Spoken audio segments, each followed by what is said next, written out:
So here's the Jeep TJ ABS unit, which I just took out of my 06 TJ.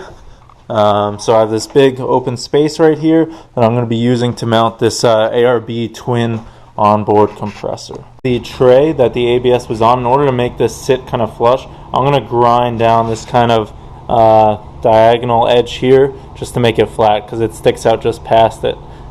This is the edge I ground down. I'm going to paint over it a little bit, but it's pretty easy. So here I just put in the compressor to see how it fits on the tray. I made sure to put everything in, including the air filters, which take up a little space, and as you can see, it just barely fits. So what I did, I'm only using 2 bolts to hold this tray down, both of which are in the front. I'll show you in a second, but I marked with a Sharpie so I know pretty much how to line it up so I can drill the holes to mount this. So let me get this out and show you what mounting bolts I'm using. So in here I've got 1 bolt holding it right here and then another one over here, and I really think that's all I really need as long as I get those tight. But so now I'm going to take this out and drill the mount. The kit comes with a diagram here. So we drilled our first hole, stepping it up all the way to 5/16 based on our measurements from the Sharpie mark we made, and now we're going to overlay this and punch through it and measure out where we want the other holes. So I'm going to do this one, this one, this one, this one. So it'll be something like this. Yeah. Turns out, so obviously I'm going to have to mount the compressor to this and then put this whole thing in as a unit and then bolt this down, because it'll be impossible to get these bolts from the bottom with this in first. And so that little bit of extra space made it not really work. And I think, I'm not 100%, we'll see how it goes, but I think if I kind of just cut off this lip, I might just be able to squeeze it in. It is a really tight fit. So that's what I'm going to do right now, is cut off this little section that I Sharpied with an angle grinder. It took a lot of finagling, but I actually got it with what I showed you guys. I did have to change out the bolts that were holding it to some beveled headed bolts because the tight was just so fit to get in there. I am a little worried about how close this is, if this is going to mess with the air filters, but I've got it in. There's like literally the smallest amount of clearance possible, and it seems to be working. So now we're going to move on to the wiring, which should be pretty easy. It's basically got 2 clips, one here and then another one's hidden back here. So yeah, these 2 clips, and then we're going to run one of the looms in through the firewall for the switch. The big loom for the power for the compressor came just like this. So this larger plug we're going to plug right in here and just route this over across the firewall over to the battery, and basically just put ring terminals. For the 12 volt system, you can join both black wires together into one ring terminal and mount it to the negative side, and the positive side we're going to put 2 ring terminals and mount those. Pretty easy. Major cable here is this one. There were 2 ports right here for solenoids for air lockers, which I don't have, so I just taped them up. But this is going to plug right into the back of the compressor. We're going to route it through, so it comes with these little spade terminals. They're purposely not attached to a connector, so we can route it through the firewall, and then we'll put them through their own connector. And then they'll attach to this smaller set of wires here. So basically there are 3 sets of spade terminals. So you can put up 3 switches ideally. So for your regular just turning on the compressor, that'll be your isolation switch. And then you have switch 1 and switch 2 for front and rear lockers. But again, I'm not using these.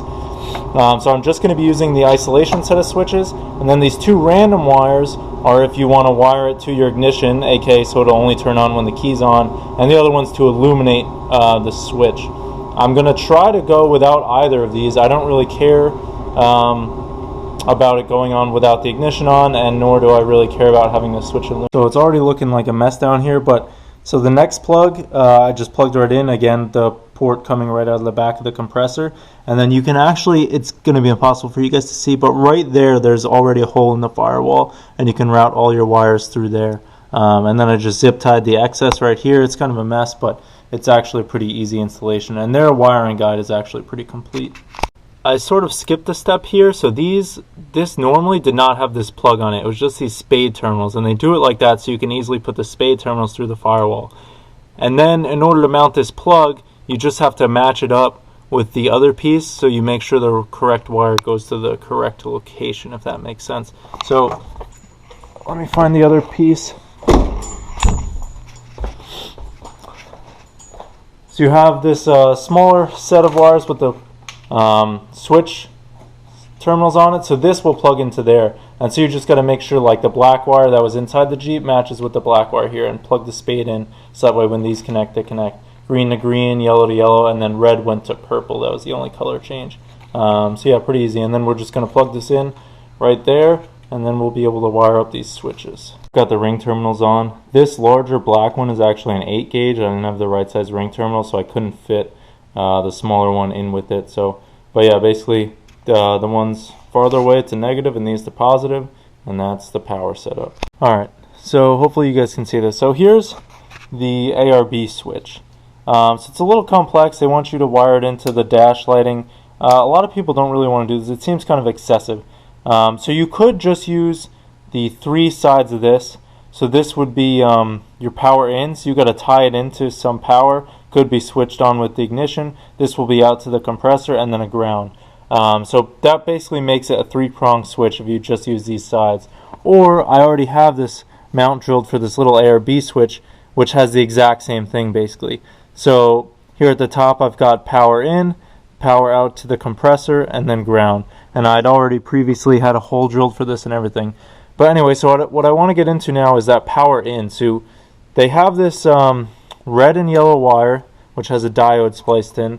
And so they want you to tie this into something like your cigarette lighter in order to bring it power only when the ignition is on. So I'll show you how I did that. If you go behind your glove box, here we're looking at the fuse panel basically. So I already previously used for other stuff that I've got wired in here my cigarette lighter.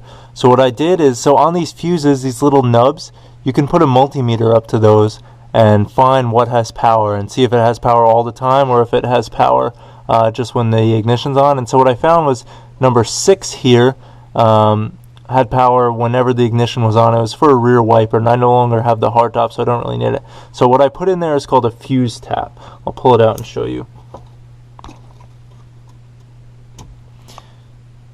Alright, let's put it down here.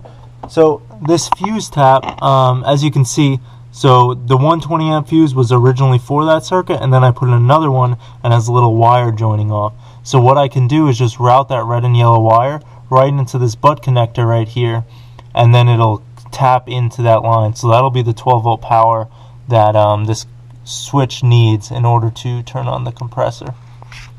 As a final look, you can see I've got the red and yellow wire connected in there. And then all I did was remove this kick panel here, and I had this little thing drilled in with the hole saw. And so right now, key's off, clip it, nothing. But then if I turn the key on, and then I hit it, oh sorry, the key's not all the way on. See, now red light. I don't know if you can hear, but the fan on the compressor's running. And then I can switch it off, and that's it. This little dust cap that's made by ARB, but I bought it from Northridge 4x4. I'll include a link in the description. I don't know why this didn't just ship with the kit, but basically, yeah, I'm just going to keep this on there when it's not in use. It literally just slides on and claps in place to keep the dust out of it. Last but not least, this is the pump up kit.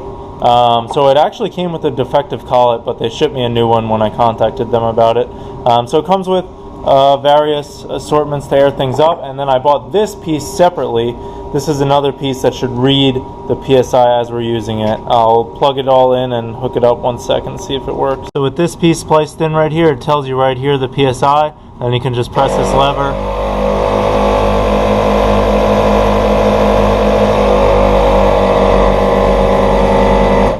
And see that quick, it jumped up a PSI and a half.